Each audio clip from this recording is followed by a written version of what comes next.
Welcome to What's Going On, the weekly podcast and videocast of First United Methodist Church in Yankton, South Dakota. Hi, and welcome to this week's episode of What's Going On. I'm Pastor Katie here at First United Methodist, and I'm glad you could join me for this episode. This episode, I don't have any fun guests with me. I want to say a special thank you again to Emily Munger for joining me last week. If that was fun for you and you would like to see more guests on the show, please let me know, and I will make a point to kind of get some of those scheduled and on the calendar. Today, I thought I would share a little bit of my reflections as we are about a month into the fall and into our various discipleship opportunities, and then to also give you a little bit of a heads up for what October is going to bring. October is an insanely busy month in the life of the church. October is one of those months where if someone wants to hang out with me, it's probably not going to happen because I'm busy with things that are happening here. They could hang out with me at one of our awesome events. But anyway, before I jump into October, I want to talk a little bit about at least my experiences with the various different discipleship opportunities that we've been offering this fall. I've talked before in the podcast about how I've been trying to be very intentional. I don't think that's a word. Intentional about creating different offerings at different commitment levels, at different time commitment levels and interests. And so for the month of September, I really focused on 3 offerings. There are other offerings in the church around discipleship. These are just the ones that I am personally leading or involved with. I do just, again, want to give a shout out to our Bibles and Brews crew that meet every other week on Tuesday evenings downtown. Because they're doing incredible discipleship work, and I'm not there for that. But Carla Hummel has been leading that group faithfully, and it's a great opportunity if you are not sure about where to dive in. They just gather together and they have a theme. And then they just have open conversation around it in a really neutral place. And so a great opportunity if you're looking for a place to plug in. We also have our women's Bible study on Sunday mornings, and we have our men's night out and our women's night out. Speaking of, last week I did give a little hint that we would be doing another women's night out opportunity. I'm going to open my Group Me app on my phone and let you know what it is that we're doing. And it is going to be September 28th. It's a Saturday this time. And we're going to be going to Nissen Winery. It's in Hardington, Nebraska, and it's going to be from about 4 to 7. So late afternoon into the evening. We're going to meet at the church to carpool, or you can meet us at the winery at 4:30 if that's maybe closer for you. This is, again, open to all the women in the church. Again, this one's mostly around fellowship and building community with each other, getting to know each other, having some fun, which is honestly a necessary part of discipleship. And so those things happen as well. There's a men's group that meets every Thursday morning over at Frying Pan. There's a God Wings group that meets every Tuesday morning. So again, the 3 that I'm going to talk about in my experiences are not the full extent of what we offer here. There's actually quite a bit. That's not to mention our children's, our youth ministry, our confirmation, which again, I'm a part of that as well. Those are all ways that you can be involved in discipleship. So one of the big things that we started, and this is my leader guide rather than my participant notebook, because my participant notebook is at home being used. We started Disciple. We've met now for a couple of weeks. I cannot tell you how excited I am to be doing this, and the group that we have. We had some new people join us last week. If you want to get in on this, I would still say you can still jump in this week. But there's daily readings, not extensive, at least certainly not in my mind. But even my husband, who's not a big reader, last night he was like, "Oh, this isn't too bad. Like I think he had his reading done before I did. But it's daily readings, reflections, and then you come together and we dig deep into a certain topic. Last week, we talked about creation. This coming week, we're talking about sin. So like big deal stuff, but I love the group. I think we've got a nice cross section of people from the church, and people that have done things like this before, people that have never done anything like this before, and people in between, people newer to the church, people who've been a part of the church for their entire lives. Like, again, just incredible cross section. I know it's early, but the first week we had egg bake. Last week we got donuts. I don't know what's coming this week, but I promise you, like, committing to this is going to be such a blessing. Like, it's already been a blessing. The conversation that's already come out, I never know where things are going to go. And sometimes it's really deep. Sometimes it's funny. Sometimes it's, people get kind of off on a tangent, but the tangent's actually really applicable to what we're trying to talk about and deal with. And so, and then I was actually just talking to someone this morning who has done disciple previously in a different church many years ago. And they say the people that I did disciple with are still people that I would go to and feel like I could talk about anything with them. And so I'm just really excited for the people who are doing this and what's going to come out of it, because even experiencing one full week of lessons, it was more of a blessing than I even anticipated. And I actually had some pretty high expectations because of how popular this series is, because of how many United Methodists have gone through it, and how transformative it can be. Now, I say it can be because, again, transformation doesn't happen from reading the Bible. Transformation happens from allowing God's Spirit to work in you and being open to that process and giving time and space to it. And so a disciple kind of asks that of you. Can you be open to this process? Can you give time every day to being open to God's presence and reading the word and allowing God's Spirit to work in you, and then coming back and actually having discussion and talking about how does this apply to our lives and experiences that we've had. All of those combined together is what makes it a transformative experience. But at the heart of it, it's, to me, opening yourself up to what does God have to teach me? What does God have to show me? And then actually being forced to talk about it with other people. So a little hint that being forced to talk about it is a big part of the sermon this Sunday. So yeah, I've been also really amazed at how the things that I've been preaching on, and then these discipleship things have been flowing into each other so incredibly well. So the Disciple Fast Track, Sunday mornings, 8 o'clock, we meet upstairs in what I call the confirmation room, but it's really the room that I teach pretty much everything in anymore. Love it. I think when all of us are there, it's 15 people right now. So love to have you join us. If I have to move rooms because I'm running out of space, you better believe I will do that. So good. So good. This first series is all Old Testament, and then we'll dive into the New Testament after.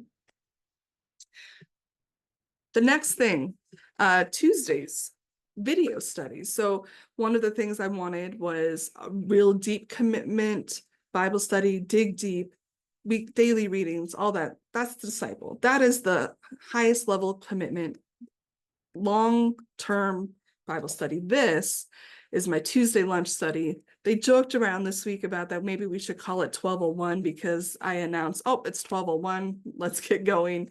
And then someone else said, we don't need to name everything with numbers. And I felt that as well. So I'm going to continue to call it my Tuesday lunch study. This is the study that and the opportunity that is going to be no reading necessary. I am picking video series where you come, you watch a video, you listen, and then we discuss it. We are 3 weeks into this Finding Peace Through Humility, a book study on the book of Judges. So again, Old Testament. I feel like I've been in Old Testament in my mind for a while now because we also read Old Testament this summer. But this has been so good. The guy who does this, Joel Muddamali, I'm not sure how you say his name. He packs so much into each one of his videos that it almost feels like you're drinking from a fire hose watching them. But we've had some incredible conversations that have come from this study. So this one has 3 more weeks to it. And then in the middle of October, we're going to switch over. And I actually picked a New Testament study for things. I was like, maybe I should switch things up and do New Testament. And so starting in mid-October, we'll start a new series. You are free to come, even if you haven't been, again, because we're watching the video. You don't necessarily have to have been here for the other ones to show up. If you've got a Tuesday lunch available, we'd love to have you join us, again, in the confirmation room. But starting mid-October, we're going to be switching to a study on the book of James.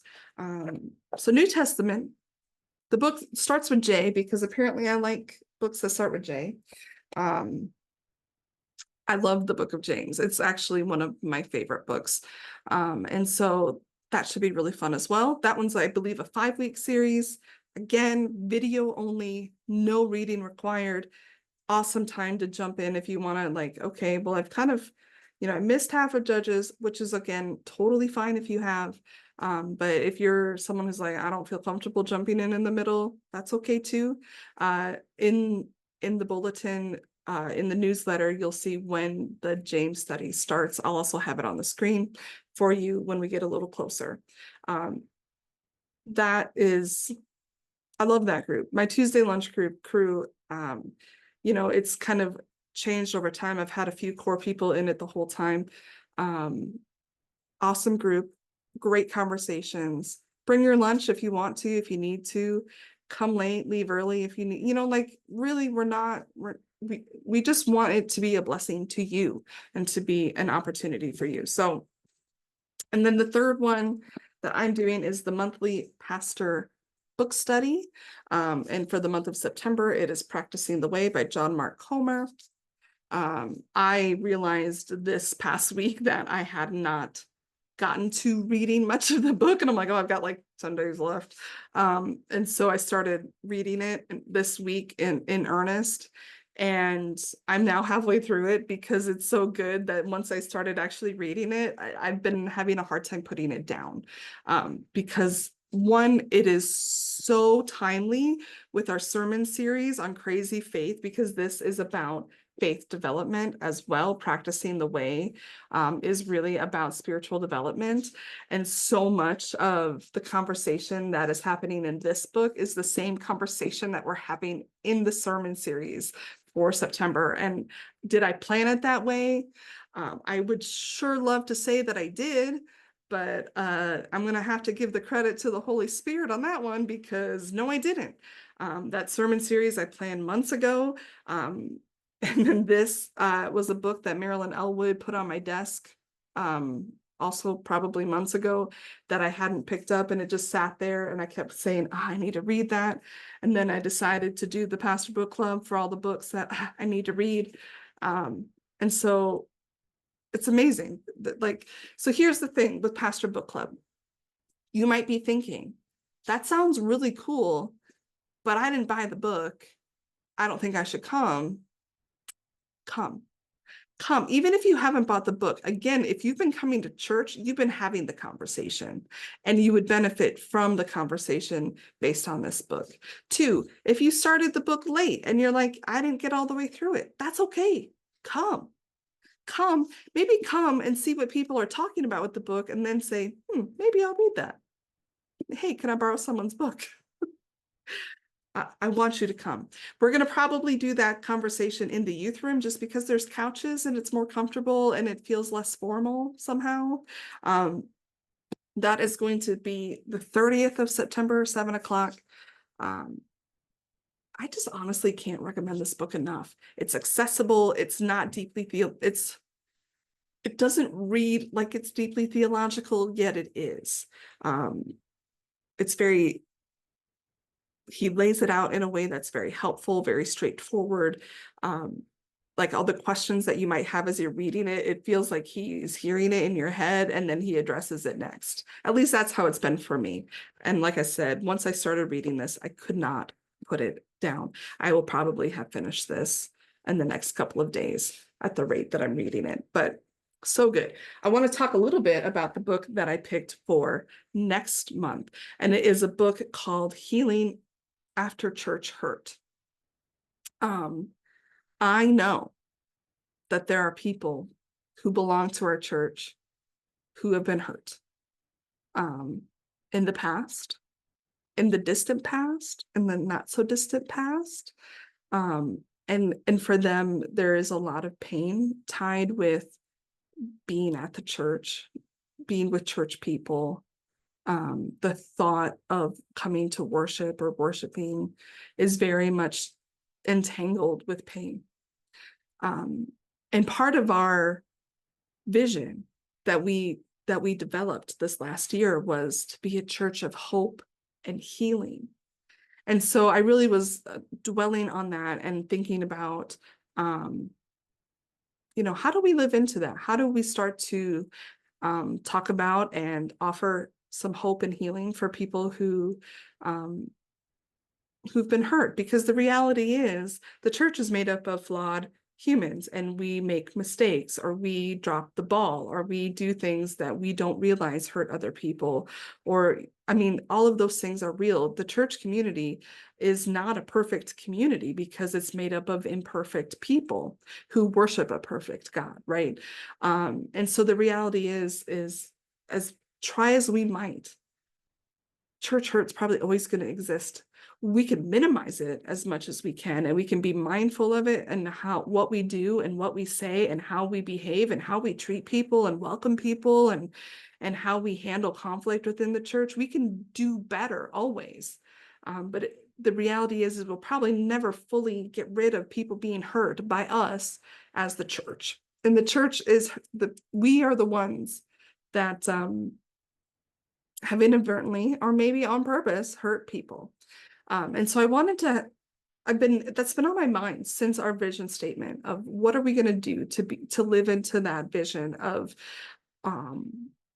being a place of healing, or to begin to recognize, name, and then start healing, helping people to heal from church hurt. And then this book came across my attention, and I don't even remember how or where, but when it did, it just was like, ding, ding, ding. This is exactly what you've been thinking about. And so, so that's what we're going to do. Now I'm doing something a little different, and that I've ordered about 5 books that will be here at the church, so that if you would like to purchase the book here instead of purchasing it on your own, it will be available in the church office. And so I have about 5 copies that should be here by early next week. In plenty of time. Again, this book we'll discuss at the end of October. But I did hear in September that there were some people wishing that that the church would order some books and that they could purchase here. And so I'm doing that. I'm hoping I have at least 5 people. This one in particular, I feel would be a great one to, even if maybe you're not there, you probably know somebody who is, or to read it with also an understanding of how people have been hurt by the church and maybe how we've been a part of it. And also recognizing, let's be real, probably all of us carry some level of hurt. Even I do. And I love the church, but the church is a flawed institution, and we have to recognize the ways in which we've fallen short. And then what can we do to help create and foster an environment where people can start a healing process. And I mean, that's my real hope. And so that's what our October Pastor Book Club book is going to be. Again, it's called Healing After Church Hurt. I believe that's what hope, healing after church, something like that. It's going to be in the newsletter coming out. I've got a picture of it. I will make a slide. It'll get in the bulletin, all the things. When the books come out, maybe we'll even display them. I think they're probably going to be around like $12 a book or something like that. So But I'm really excited. I hope you guys take me up on the Pastor Book Club thing. I've been kind of planning ahead, and I've got a variety of different kind of books that we're going to discuss. So not every month is going to have the same sort of theme to it, and they're going to range. Some of them are just because they're in my to read pile, which is excessive. Some of it is because of maybe the timing of it. Like I picked a book about Christmas during Advent because that feels appropriate. I've got one on creation stewardship because again, our green team is here, and I feel like that's another way that we can start to explore more of that. I've got one on belonging because again, our vision is to be a church of hope, healing, and belonging. So again, I've been trying to think what would be books that are in line with who we are. Also, what are books that I've been interested in wanting to read and would love to have a group to read and discuss it with. And I still have some openings. And so if you have a book that you are like, Pastor Katie, I really think that we should look at this one, please let me know. I would love to add that to the list. Please be looking at the newsletter for October. Like I said, October is a crazy, crazy month in the life of the church. Just to name a few things that are happening in the month of October and really toward the end of the month of October. Soup Kitchen. Soup Kitchen is coming back. Starting this Sunday, you're going to see in the bulletin the signups for donations and also starting to get volunteers and things like that in place. It is a big undertaking for us to do Soup Kitchen. It is an all hands on deck sort of situation, especially since we're bringing the country store back. We're going to be needing donations for that as well. And so we're winding up, we're gearing up because that is coming. That will be the Soup Kitchen will be Tuesday. Let me look at my October calendar because I just got it set on September. Tuesday, October 22nd from 4:30 to 7. Immediately following that, for the next 3 days, I'm going to be out of the church for my Board of Ordained Ministry commitments. This is our fall. We do 3 meetings in the year. In our fall meeting is when we interview the ordination candidates. These are the people who have are nearing the end of their process with us and are doing their final interviews before going up before clergy session at annual conference next summer. And so I will be out of the office the 23rd through the 25th doing that work. So I say that primarily so that you are in prayer for the Board of Ordained Ministry and that we have wisdom and God's discernment in this time, but also for the candidates, because it's a very intimidating thing to go before the board. I was ordained in 2017, and I still very much remember how I felt going before the board for my ordination interviews in the fall of 2016. Is that right? Oh, yeah. I would have been, okay. Hoofta. So just prayers for that. On the 27th of October, so we got Soup Kitchen. The following Sunday after church, we are doing a Raise the Roof celebration because we did a big thing this year in that we had a big roof project where we repitched the roof and fixed leaks in this roof that cost over $100,000 to complete, and you all fundraised and donated and were incredibly generous, and we beat our deadline for fully funding that project. So much so that we actually had it fully funded before it actually happened. I need you to understand how incredibly awesome that is. It is so awesome.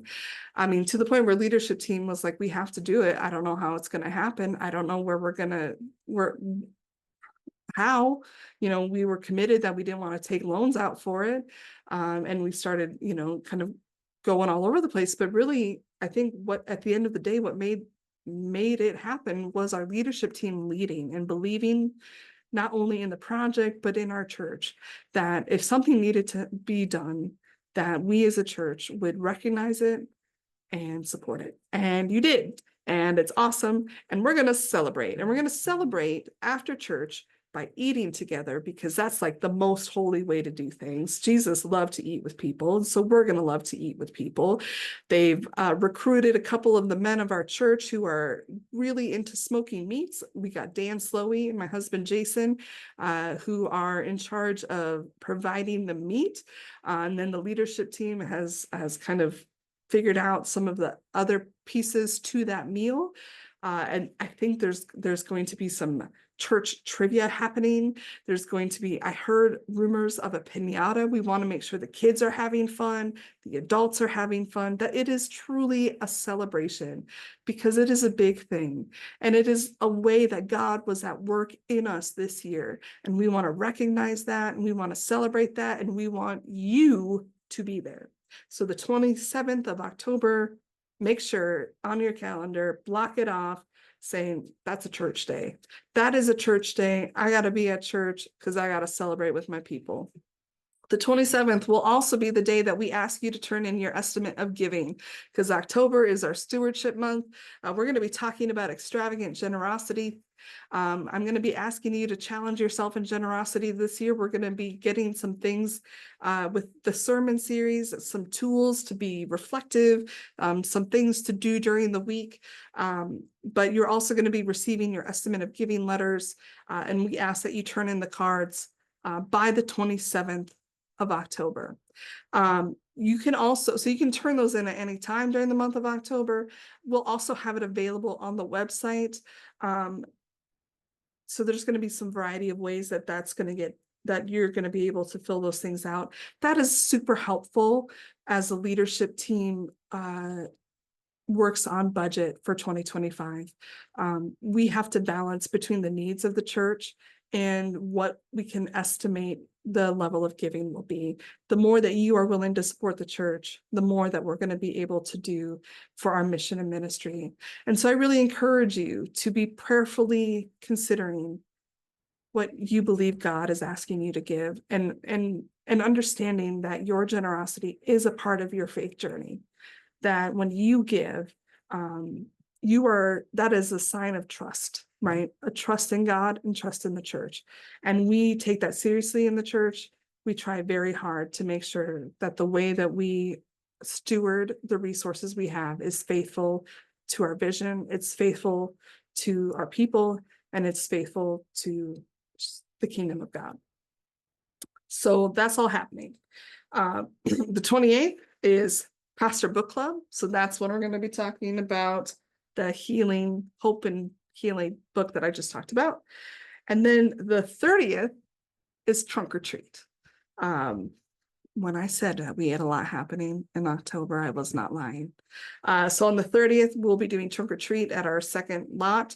We've invited, again, the UCC Church and Trinity Lutheran to be a part of that. What we would love to see is to have that parking lot full of trunks, because we don't want to invite the community to an event and there's like 10 trunks there. That's, for lack of a better word, it would be kind of lame. So we want like fun, quality trunks, but at the end of the day, we would like to have a lot for the kids to experience. I am switching things up this year because Trinity so there is a competition that happens with the trunks where the kids that come through for Trunk or Treat get to vote on their favorite trunk, and they get to put their whatever in. And then the trunk that has the most votes at the end wins the golden pumpkin. And this has happened now for 2 years, and for 2 years in a row, Trinity Lutheran has won the golden pumpkin. And I do not want them to go for 3 years in a row. I know that we've gotten, and I would say I'm biased. Like, let's not pretend that I'm not. I am, but I saw some pretty incredible. And last year it wasn't trunks, it was tables, because we had to move it inside because October in South Dakota, it is what it is. I saw some pretty incredible creative things come out of our church. And so here's the other thing. Church families with kids. One, show up and vote for your favorite trunk. And I just pray that it's one of ours. Two, invite your friends to come. This is not just an event for our church. This is a community event. Everyone is welcome to come and to experience it. here's what I think as a mom. You pay money for those children's costumes. You might as well get as much of your money's worth as you can. So dress them up the day before, dress them up that day. And if you want, all that candy that your kids get on the 30th, you could turn around and give away on the 31st if you want. No skin off my back, right? Anyway, I'm just saying, I'm stepping up my game this year. I'm not doing the same trunk that I've done the last 2 years because that didn't get me anywhere. And I even have recruited my father to be building something for me this year for my trunk. So I'm just saying, I'm stepping up my game. I am challenging First United Methodist.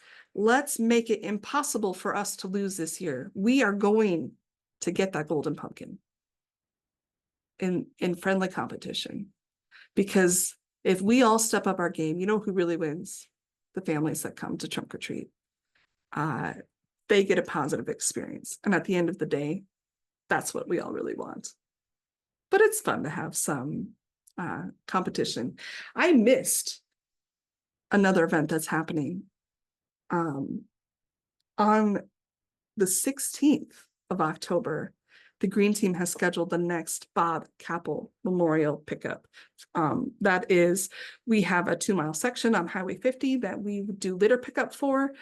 We did one in the spring. The plan is to do that twice a year. So the next one will be on October 16th at 5:30. That's prior to the soup kitchen. So make a plan for that. Confirmation and youth group students are going to be expected to be a part of that. But really, we could use as many people as possible. So if you would like to get a little walk-in, hey, if any of you have one of those, like, I think I have like a weed thing that's like, that you can poke it and then grab it. If any of you have those, would you be willing to donate those for the night? Because for older people like me, that would be awesome. But that's happening as well. Do you think that's enough stuff for October? And then just looking ahead into November real fast, at the end of November on the 24th will be our Charge Conference with our new district superintendent, Brandon Vetter. That'll be at 2:30 in the afternoon. That's a couple months away, but I'm just wanting that to get into your mind, which means we have openings for leadership team. Leadership team is really a big decision-making body for the church. There are 3 trustees, 3 finance, 3 SPR, plus a lay leader and a delegate to annual conference that serve on leadership team. We also require anybody interested in being delegates to annual conference to apply as well. The reason that we ask for the applications is because we shrunk the decision-making body of the church from a large number to a small number. And if I'm asking a smaller number of people to make big decisions for the life of the church, one, they need to be members of the church. 2, they need to be committed to the church and committed to that work. People have said before, I used to serve on one of those teams and I never did anything because it was always like 1 or 2 people that did it. Well, now there's only 3. And so you actually do things. And that's the expectation. And so the commitment's bigger. And so we ask for the application because that is your, again, it's a sign that you're willing to take this seriously. And our leadership team has led the church so incredibly well and have been so, like, God has placed it on the hearts of the right people at the right time to serve in those capacities. And the time has come again. So we have 3-year rotations. And so there will be 1 person from each of those teams coming off. And we will add 1 person on each of those. And so if you are interested in either trustees, which is building management, taking care of the physical property of the church, it was the trustees who had to do all the work for figuring out the roof project. That's one option. We have a finance option. I know the finance chair for this year was a little stressed because how are we going to pay for the roof? And then guess what happened? So the finance does a lot with setting budget, with helping to support stewardship things, monitoring where things are, and making sure that we have everything kind of above board. Also doing church audits and things like that also fall with finance team. And then SPR is really dealing with staff. And then any sort of, if there's any conflict between the congregation and the pastor, the congregation and staff, SPR helps to handle with those things as well. I'll have to say, or if there were ever to be, knock on wood, a pastoral change, that's SPR as well. I don't foresee that happening this year. So I can't say absolutely not, but I've made it pretty clear to my DS that I have no intention of moving. And it would have to be a pretty darn good reason to move me away from Yankton, period. So do I have the ability to say that? Not really. Did I say that? I absolutely did. So, and then annual conference delegates, I believe we have 3. And so this coming year, annual conference will be in Sioux Falls. And so if you were waiting for more local ones because you didn't want to make the drive to Bismarck, which I totally understand, you can apply for that. Again, needs to be a church member for any of these. If you are interested but are not a church member, please let me know, because we can do a membership class. All of these will take effect starting January 1st. And so we can certainly get in a class if you're like, I feel called to this. This is my church. I'm ready to make those commitments. We'd love to have you. So I feel like you've gotten a sense of what's going on here. It's a lot. A lot has happened. A lot is happening, and it's exciting. And so with that, I will wish you a great week. I hope to see you in worship this Sunday. And until next time, God bless. Thank you for joining us for this episode of What's Going On, a video and audio podcast of First United Methodist Church in Yankton, South Dakota. We'd love to have you join us for worship on Sundays at 10 a.m., either in person or via our live stream, which can be found at our website, www.firstumcyankton.org, or by searching First UMC Yankton on YouTube.